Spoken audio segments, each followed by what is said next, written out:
So hello everyone. तो आज का जो हमारा लेक्चर होने वाला है वो लेक्चर 3 होगा। इसमें हम लोग मोल के ऊपर बात करेंगे। पिछले 1 और 2 को देख लो तब जाके ये समझ में आएगा, क्योंकि ये केमिस्ट्री है। तो हम लोग कर रहे हैं फिजिकल केमिस्ट्री का सबसे पहला chapter, some basic concept of chemistry. और कहीं ना कहीं इस टॉपिक का इन्वॉल्वमेंट आपको फिजिकल, ऑर्गेनिक, इनऑर्गेनिक तीनों में दिखेगा। तो ये इंपॉर्टेंट टॉपिक है, फोकस करो और जहाँ पे क्वेश्चन आता है पॉज करो और क्वेश्चन सॉल्व करो। ठीक है, तो स्टार्ट करते हैं। सबसे पहले देखो, अगर हम बात करते हैं मोल का, तो मोल एक तरह का नंबर होता है। डैट मीन्स कि सिंपल से समझना है कि जिस तरह से हम एक दर्जन यूज करते हैं उसी तरह से मोल को भी डिफाइन किया गया है। केमिस्ट्री में अगर हम बात करते हैं, जो हमारे एनसीईआरटी में डेफिनेशन दिया हुआ है मोल के बारे में, बोलता है कि ये एक अमाउंट ऑफ सब्सटेंस है।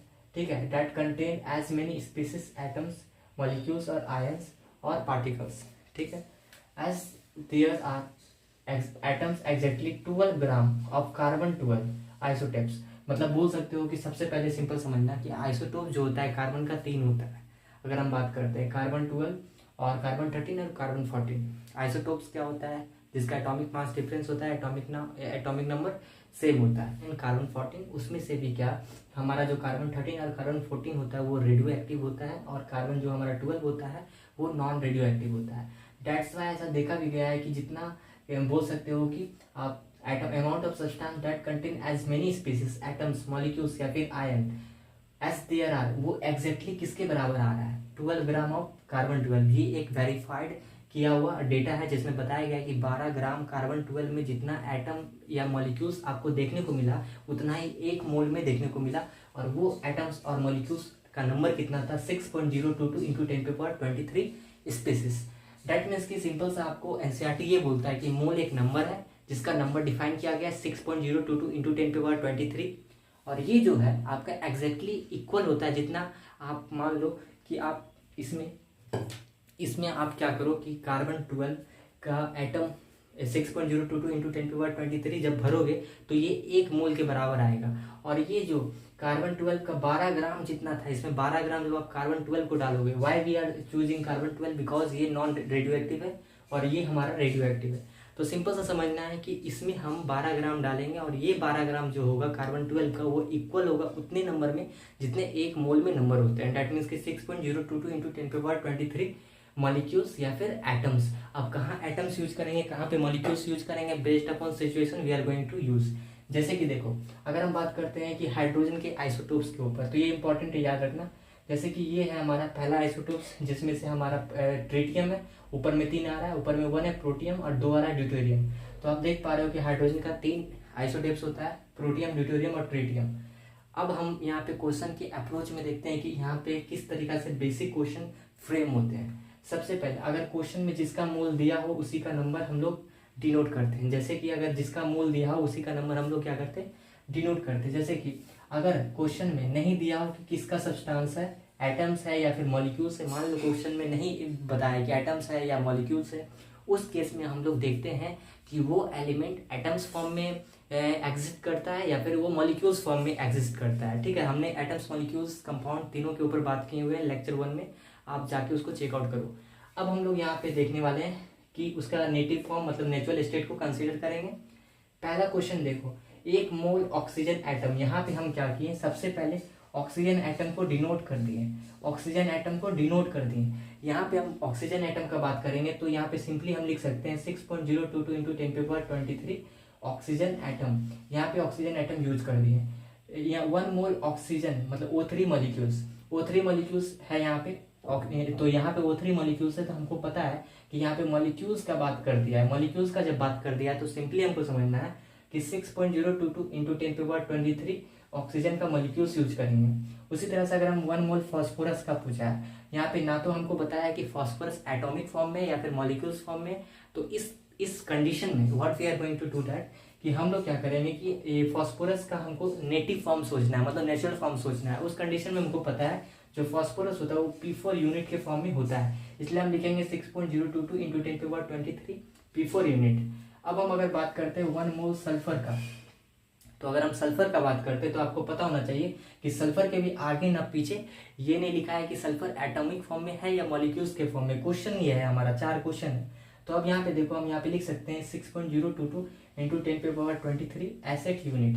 आई होप कि आपको ये कॉन्सेप्ट क्लियर हो गया होगा। कि कब हमको एटम्स मॉलिक्यूल्स और कब हमको कैसे क्या लिखना है। एटम मॉलिक्यूल दिया हो तो उसके साथ नंबर आप 8 लिख दो, अगर ना दिया हो तो उसका नेटिव फॉर्म, दैट मीन्स की नेचुरल फॉर्म कैसे एग्जिस्ट करता है उस फॉर्म में देख लो। बेसिकली सल्फर, फास्फोरस और ऑक्सीजन ये सब के में ही को लेके क्वेश्चन में दिया हुआ रहता है, आप उसको देखना।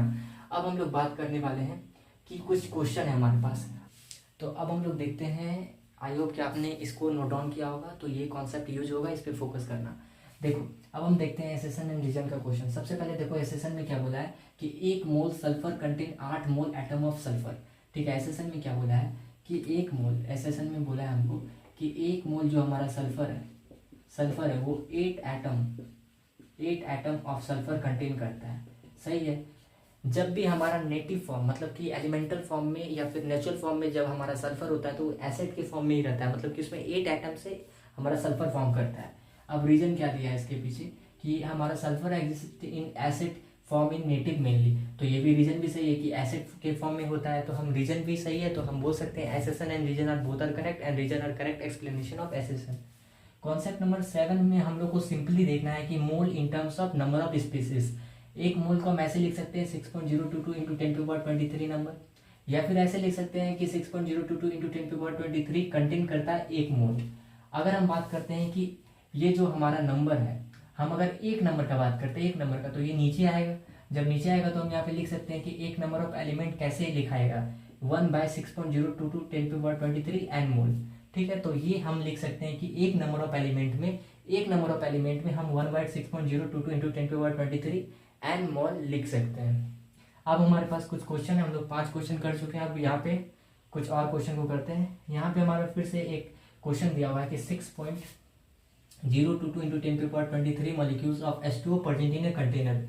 तो सेकंड क्वेश्चन में क्या बोला है कि मेरे पास 0.6 10⁻20 ये मॉलिक्यूल्स दिया हुआ है, नंबर ऑफ मॉलिक्यूल्स दिया हुआ है मेरे पास, क्या क्या दिया हुआ है उसको लिख लेना है।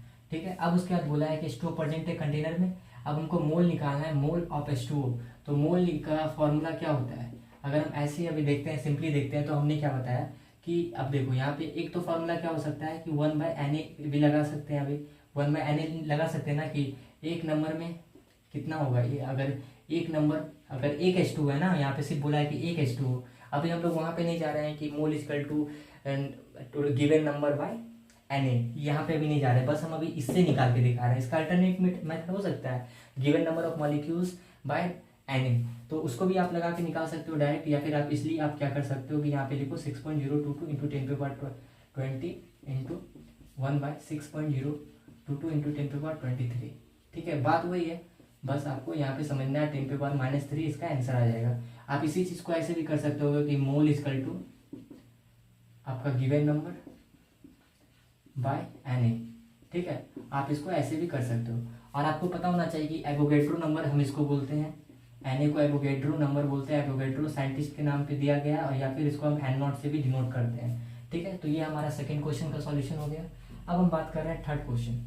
थर्ड क्वेश्चन में हमारा क्या बोला है, थर्ड क्वेश्चन में बोला है कि 3.011 इंटू 10⁻23 हमारा एटम्स है, किसका है, हीलियम का। ठीक है, हीलियम का है। तो और हीलियम का पहले और बोला है कि इतना एटम हमारा नियोन का है जो एक कंटेनर में प्रेजेंट है। बस हमको टोटल देखो, ये हमारे पास कंटेनर है, ठीक है, इसका है इतना हीलियम, और नियोन का कितना है ध्यान से देखना। नियोन का मेरे पास इतना है, नियोन का है 6.022 इंटू 10⁻23, ये हमारा नियोन का है। कितना है, 23 है ना, 22 है, 22 हमारा नियोन का है। अब ध्यान से देखो इसका मोल कैसे इजीली निकल सकता है। अब हमको टोटल मोल सिर्फ बोला है कि कंटेनर में कितना है, तो आप टोटल मोल निकाल लो। सबसे पहले आप हीलियम का मोल निकालो, मोल ऑफ हीलियम 3.011 10⁻23 था, 23 था, बाय 6.022 इंटू 10⁻23, यहाँ से कटा, तो ये लगभग 1/2 के आसपास आएगा, 0.5 आप यहाँ पे लिख सकते हो। अब हम लोग नियोन का मोल निकालेंगे, मोल ऑफ नियोन। तो मोल ऑफ नियोन कितना हो जाएगा, 6.022 इंटू 10⁻22 बाय 6.022 टू 10⁻23। तो लगभग आप बोल सकते हो कि काट के ये आएगा 10 के बराबर। ठीक है, 10 के बराबर मतलब कि 1 के बराबर, क्योंकि एक बचेगा ना, 1/10 आएगा ना, तो इसको हम 0.1 लिख सकते हैं। वो 0.1, तो टोटल मोल कितना है कंटेनर में? अगर हमसे पूछेगा इस कंटेनर में टोटल मोल कितना है, हम क्या बोलेंगे 0.1 प्लस 0.5, 0.6 मोल इस कंटेनर में है। कितना है? 0.6 मोल। वीडियो पॉज करके सॉल्व करो, ज़्यादा बेटर होगा। ठीक है, अब आप क्या कर सकते हो कि आप यहाँ पे क्वेश्चन नंबर 3 और क्वेश्चन नंबर 4 को ट्राई करो। हम क्वेश्चन एक बार पढ़ देते हैं। 0.1 मोल CO2 गैस प्रेजेंट है कंटेनर में इफ इतना 6.022 इंटू 10⁻21 मॉलिक्यूल्स ऑफ CO2 को हम रिमूव कर देते हैं। Calculate remain mole of CO2 gas in a container. ये हमारा हो गया तीसरे नंबर का क्वेश्चन। पॉज करो और सॉल्व करो। फिर चौथा नंबर का क्वेश्चन सुनो। 0.2 मोल हमारे पास क्या है? लिक्विड है वाटर का, और उसको कन्वर्ट कर रहे हैं आइस में एट -20 डिग्री सेल्सियस टेम्परेचर, और फर्दर होल आइस को कन्वर्ट कर रहे हैं वेपर में। ये ट्रिकी क्वेश्चन है और ये बहुत इजी क्वेश्चन है, अब तक का सबसे इजी क्वेश्चन है पिछले वाला कॉन्सेप्ट से, मतलब कि क्लास 1 का कॉन्सेप्ट, लेक्चर 1 का कॉन्सेप्ट इसमें भी यूज हो रहा है। ध्यान से देखना हम क्या बोल रहे हैं कि यहाँ पे कन्वर्ट लिखा हुआ है। 0.2 मोल ऑफ लिक्विड वाटर जो है जिसको कन्वर्ट कर रहे हैं आइस में -20 डिग्री सेल्सियस टेम्परेचर में, फर्दर पूरे आइस को कन्वर्ट कर रहे हैं वेपर में H2 150 डिग्री सेल्सियस में। तो हमसे सीधा सा पूछा है कि कैलकुलेट नंबर ऑफ मोल। तो देखो क्वेश्चन नंबर 4 का अगर हम सॉल्यूशन देखेंगे तो आपको पता होना चाहिए कि अगर हम क्या कर रहे हैं, कहीं ना कहीं आप देख पा रहे होगे कि 0.2 मोल मेरे पास था। ठीक है, 0.2 मोल मेरे पास किसका था? लिक्विड का था। ठीक है, अगर हमसे बोल रहा है कि लिक्विड वाटर है, अब इसको हम कन्वर्ट कर रहे हैं आइस में, इसको हम आइस में कन्वर्ट कर रहे हैं। आइस में कितना? -20 डिग्री सेल्सियस पे। ठीक है, उसके बाद क्या बोला है? फर्दर इसको हम क्या किए? वेपर में कन्वर्ट कर दिए। ठीक है, इसको हम गैस में कन्वर्ट कर दिए। टेम्परेचर कितना है? 150 डिग्री सेल्सियस। अब हमको एक बात बताओ कि लेक्चर 1 में हमने क्या बताया था कि अगर हम चेंज इन फिजिकल स्टेट करते हैं तो हमारा जो मोल होगा, नंबर होगा, उसमें किसी भी तरह का बदलाव नहीं होता है। नंबर में और मास में बदलाव नहीं होता है, सिर्फ वॉल्यूम डेंसिटी में बदलाव होता है। तो अब हमको सीधा सा बताओ कि 0.2 मोल दिया हुआ है, तो इसका आंसर भी 0.2 मोल ही रह जाएगा। तो 0.2 मोल में ही रहेगा, चाहे इसको मोल को हम लिक्विड से आइस में लाएं, आइस से गैस में लाएं।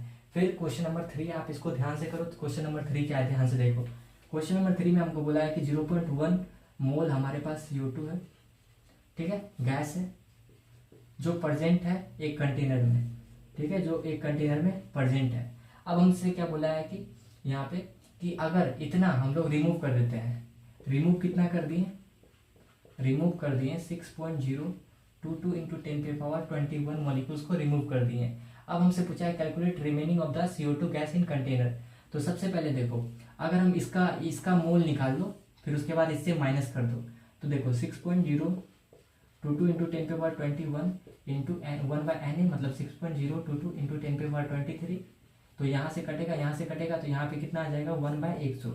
ये कितना निकल के आ गया? 0.01। ठीक है, अब क्या करो इसको आप, तो लेफ्ट मोल कितना हो जाएगा? लेफ्ट मोल इक्वल टू आपका हो जाएगा 0.1 माइनस 0.01।